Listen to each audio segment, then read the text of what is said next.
Hola, respirante.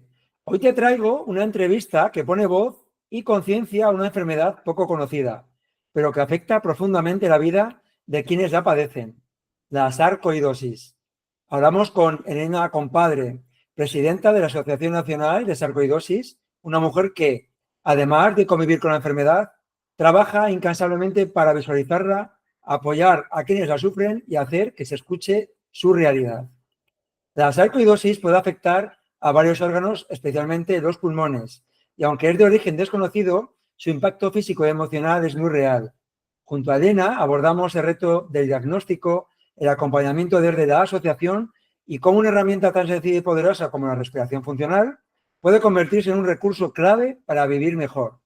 Si conoces a alguien con sarcoidosis, este episodio es un abrazo. Y si no, es una oportunidad para aprender, comprender y respirar un poco más consciente. Elena, muy buenas y gracias por venir a Método Lasai. Buenas tardes, Robert. Gracias a ti por invitarnos y contar con nosotros. Vale, vamos a empezar con cómo aplicarías, o cómo explicarías, mejor dicho, qué es la sarcoidosis a alguien que nunca ha oído hablar de ella. La sarcoidosis es una enfermedad autoinmune, granulomatosa y multisistémica. ¿Qué significa granulomatosa? Que creamos como grupos de células defensivas en órganos que van sustituyendo lo que es el tejido del órgano y ese tejido no funcional, claro. Entonces, lo más común es que afecta a los pulmones, que se formen esos granulomas dentro de los pulmones, pero se pueden producir en los ganglios linfáticos, en la piel, en los ojos, en el sistema nervioso, en el corazón, en cualquier órgano o en cualquier sistema. Y tiene un componente inflamatorio. ¿Y qué síntomas aparecen con más frecuencia y por qué es tan difícil de diagnosticar? Pues los síntomas son tan variados como los órganos a los que puede afectar. Como síntomas muy frecuentes, muy habituales, son el cansancio y los dolores articulares. Pero luego, pues en función de la persona, tiene una sintomatología o tiene otra. Nosotros decimos que los enfermos de sarcoidosis somos como copos de nieve, que no hay dos iguales. Entonces, si tienes afectación neurológica, pues vas a tener unos síntomas. Si tienes afectación cardíaca, tendrás otros síntomas. Si tienes afectación pulmonar, pues otros distintos. También es verdad que hay gente con afectación pulmonar que no tiene síntomas pulmonares. No tiene disnea, no tiene sensación de fatiga, no tiene el oxígeno bajo. Entonces, es por eso es tan difícil de diagnosticar, porque muchas veces los síntomas son tan genéricos como tener cansancio o dolor. Entonces, mm, investigan 20 cosas antes de investigar la sarcoidosis.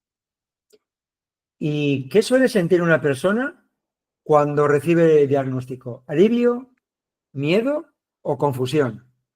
Pues un poquito de todo. Mira, lo primero que nos suelen decir cuando nosotros nos hacen una prueba de imagen y ven que tenemos un montón de lesiones en un órgano y no saben ponerle nombre, lo primero que nos suelen decir es que tenemos un cáncer. Entonces a veces te dicen que tienes un cáncer de pulmón o que tienes una leucemia. Cuando finalmente te hacen una biopsia y te dicen que no tienes cáncer, lo primero que haces es un "uf". Entonces, primero, lo primero que sientes es mucho alivio. Luego te dicen, pues mire usted, es que tiene una sarcoidosis. Y cuando te pones a mirar y te das cuenta de que es una enfermedad rara, que no, que es crónica, que no tiene tratamiento, entonces vuelve otra vez esa sensación de un poco de vértigo, ¿no? ¿Qué me va a pasar? ¿Cuál va a ser mi futuro? ¿No? ¿Qué expectativas tengo? Entonces vuelve otra vez un poco el miedo. ¿Y cómo cambia el día a día de una persona que vive con sarcoidosis?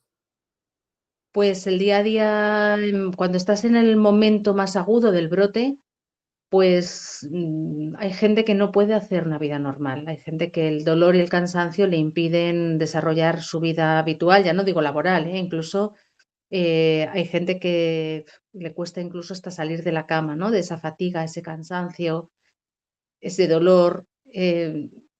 Hay personas, es muy variado también, porque también encontramos gente que no tiene síntoma ninguno, que le diagnostican pues casi por casualidad y tenemos muchas personas también que ven muy mermada su calidad de vida. Y vamos a imaginar un brote. ¿Qué A ver, habrá muchos brotes típicos, pero bueno, vamos a imaginarnos un brote de una persona que está afectada en los pulmones. ¿Qué le puede pasar? ¿Qué síntomas va a tener habitualmente, los que más tú conoces? Pues casi siempre vamos a volver a aumentar esa sensación de dolor, vamos a volver a aumentar esa sensación de cansancio, en ocasiones se acompaña de fiebre también. Eh, Mucha gente también tiene edemas en las piernas, en los tobillos sobre todo, y muchas personas cursan con dolor detrás del esternón, dolor torácico, y algunas personas con esa sensación de falta de aire, ¿no? Esa sensación de ahogo e incluso tos, una tos seca, una tos crónica. ¿Y qué implicaciones tiene a nivel laboral, social o familiar? Pues hombre, si con dificultad puedes salir de la cama, siquiera para hacer tus tareas básicas de la vida diaria, pues fíjate ir a trabajar, ¿no? Y depende del trabajo que tengas. Si tienes un trabajo que es algo más físico y te duelen todas las articulaciones, pues hombre, ir a trabajar se convierte un poco en un suplicio. A nivel social, pues como es una enfermedad que no da la cara a nivel físico, o sea, tú nos ves y dices, "Jo, pues es que la gente te lo dice, "Oh, pues tienes muy buena pinta para decir que estás tan malo, ¿no?". Pues a nivel social también hay mucha incomprensión, porque tú ves un amigo que hasta hace un mes, 2 meses, se apuntaba a todo y salía y cenaba y hacía una excursión y hacía un viaje y de repente todo son excusas y tú le ves y de aspecto está fenomenal y dices, "Jolín, pues tú estás hasta guapo". Pues entonces la gente piensa a veces que exageras, ¿no? O que estás poniendo excusas un poco vacías. Y aquí llega la Asociación Nacional de Sarcoidosis. ¿Cómo nació la asociación y cuál Pues es su propósito principal? Pues mira, la asociación nació gracias a 4 pacientes que hace un montón de años que todavía las redes sociales no eran tan accesibles para todos. Se conocieron a través de unos grupos que había de unos foros que hay por ahí, que eran muy antiguos y que eran muy difíciles de utilizar. Se conocieron y dijeron: "Oye, ¿por qué no nos unimos? ¿Por qué no unimos fuerzas y hacemos algo?". Entonces estas 4 personas empezaron a trabajar, crearon con dinero de su propio bolsillo, los primeros pilares de la asociación y a partir de ahí, bueno, pues hemos empezado a trabajar y a crecer, siempre poniendo el paciente en el centro, poniendo el paciente como objetivo. Queremos dar apoyo, queremos, dar soporte, acompañar en este camino. ¿Y También, qué tipo de apoyo dais a los pacientes? para empezar, apoyo emocional, tener un oído. Hoy precisamente la persona con la que hablaba me dice: "Jo, qué bien, ¿no?". Yo necesitaba soltar, ¿eh? Ese momento de que alguien se ponga al otro lado del teléfono y tú le puedas contar algo que conoce, que sabe de lo que estás hablando, que te está entendiendo, que no te está juzgando, eso es muy importante. Ese primer apoyo es fundamental. También ese apoyo se lo damos a las familias, no todo el mundo, que te llama es un adulto funcional, a veces es un padre, es una madre, ¿no? Y cuando le afecta a una persona más joven o a veces a algún niño, pues hombre, ese dolor de ese padre, es importante, también hay que acompañarlo. También queremos poner la sarcoidosis en el mapa. Hay, por desgracia, todavía muchos médicos que en su momento estudiaron una paginilla en un manual, sobre la sarcoidosis y que no se han actualizado porque es una enfermedad de baja prevalencia, entonces no han tenido a nadie en su consulta con este diagnóstico y no han necesitado actualizarse y que siguen proporcionando tratamientos obsoletos. Entonces, nosotros queremos poner la sarcoidosis en su sitio, que todos los profesionales de la medicina sepan qué es, cómo se trata, cuándo se trata, porque no siempre se trata, y bueno, pues que los protocolos internacionales lleguen a los médicos de nuestro país, ¿no?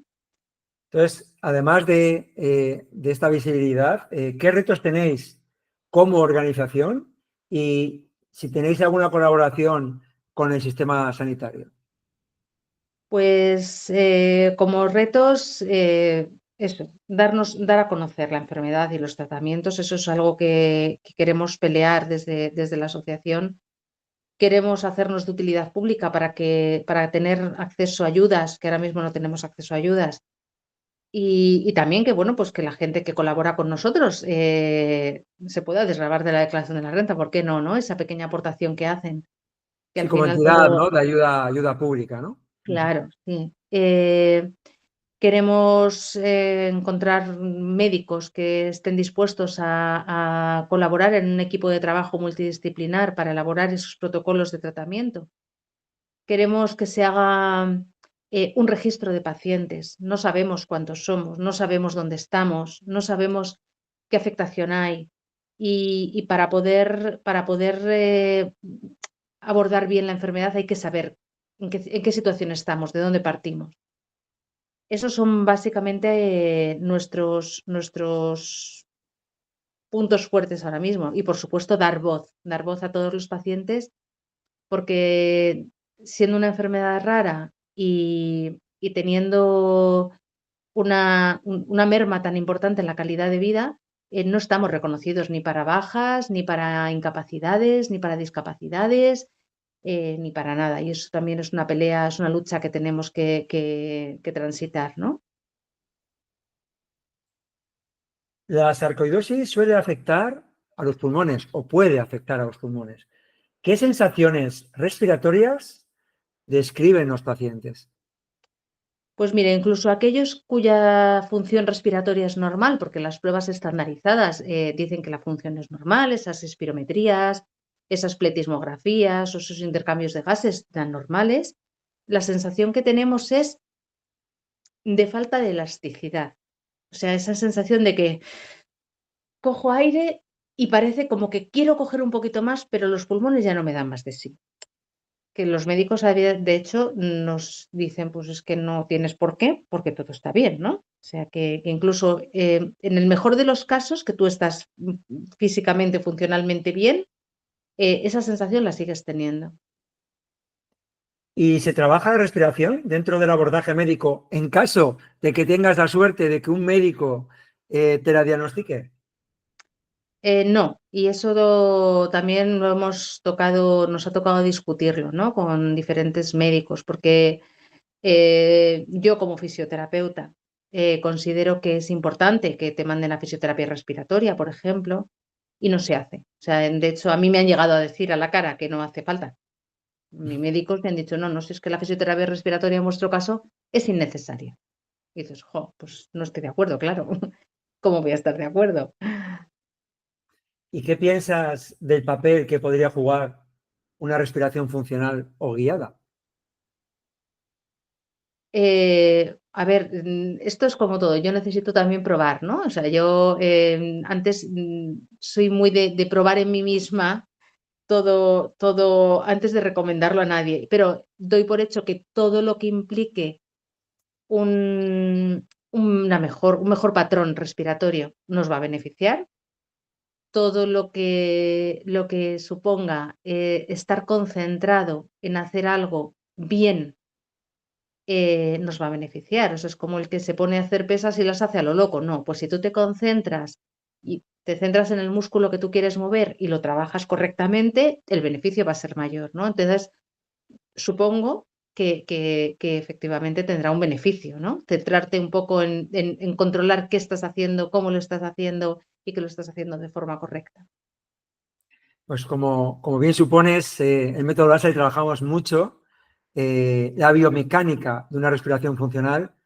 Entonces, a través del diafragma y de esas respiraciones conscientes, justamente, entre otras cosas, consigues mayor oxigenación, que tu bioquímica esté más equilibrada y también que esa elasticidad, si se ha reducido por problemas de la enfermedad, la puedas trabajar. ¿Y qué necesita hoy una persona con sarcoidosis que aún no se le está ofreciendo? Uf, pregunta difícil. Apoyos, faltan muchos apoyos más allá de, primero, unidades multidisciplinares, en los hospitales, unidades multidisciplinares que incluyan a más personas, además del médico que te atiende, ¿no? La fisioterapia es importante, la enfermería es importante, la nutrición es importante, el ejercicio es muy importante y el ejercicio no se está incluyendo. necesitamos todo eso, o sea, que entendamos que el cuerpo es complejo y que el cuerpo necesita muchas cosas. Unidades de apoyo emocional, psicólogos, psiquiatras también. Y ¿qué más necesitamos? Pues eso, lo que hablábamos, ¿no? Que todos los médicos en la península ibérica sepan qué, cómo y cuándo se trata una sarcoidosis, que no siempre es necesario tratarla. ¿Y qué has aprendido tú a nivel personal desde que convives con esta enfermedad? Yo he aprendido a dejar de lado el y si mañana, y si pasado, y si no puedo, el y si, ¿no? que a veces nos hace tanto daño anticipar. Eh, He aprendido a no querer abarcar más de lo que en un momento dado he podido y no tener culpa. O sea, si estás mal y no puedes hoy hacer esto, pues no pasa nada. Y si pasa, como dice mi madre, se le saluda. No tener culpa por estar enfermo, ¿no? Al final, reconocerte y acompañarte también a ti mismo. Y también he aprendido una cosa valiosísima, que es que estar por y para los demás es buenísimo también para ti. Cuando uno enseña, dos reciben o dos aprenden. En este caso, cuando tú das, Efectivamente. ¿no? Te vuelve. ¿Y qué le dirías a una persona que acaba de ser diagnosticada y tiene la suerte de estar viéndonos ahora mismo en esta entrevista? Que ser socio del Real Madrid o del Barça o del Atlético de Bilbao es muy importante, es súper importante, pero que pertenecer a una asociación de pacientes también. Tenemos poco asociacionismo en este país, no le damos el valor que tiene una asociación de pacientes y la gente tiene que saber que cuantos más seamos, más fuerza tendremos. Y que mientras ANES exista, mientras nosotros podamos seguir adelante porque haya gente dispuesta a trabajar por y para ANES, que nunca va a estar solo, que siempre vamos a estar ahí. ¿Hay más hombres o mujeres que tengan la enfermedad? Es raro, en las autoinmunes normalmente hay prevalencia, alta prevalencia en mujeres. Aquí estamos casi casi a la par. No existe gran diferencia. Somos quizá un poquito más mujeres, pero estamos casi casi igualados. Y bueno, para quien os quiera buscar, ¿dónde te pueden encontrar o dónde os pueden encontrar?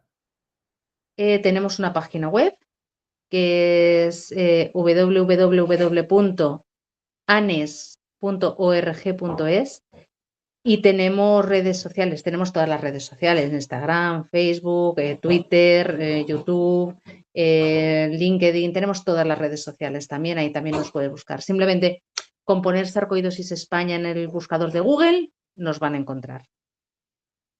Muy bien, Elena, y para terminar, ¿alguna reflexión que quieras compartir con nuestra audiencia? Que, que podemos estar bien, que aunque estemos mal, podemos estar bien y que tenemos que intentar cada día poner de nuestra parte para estar un poquito mejor. Pues muchísimas gracias. Nos quedamos con esta frase súper chula, súper bonita y súper motivadora.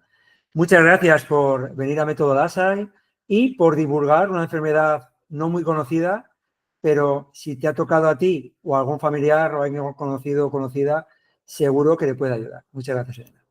Muchas gracias a ti, Robert.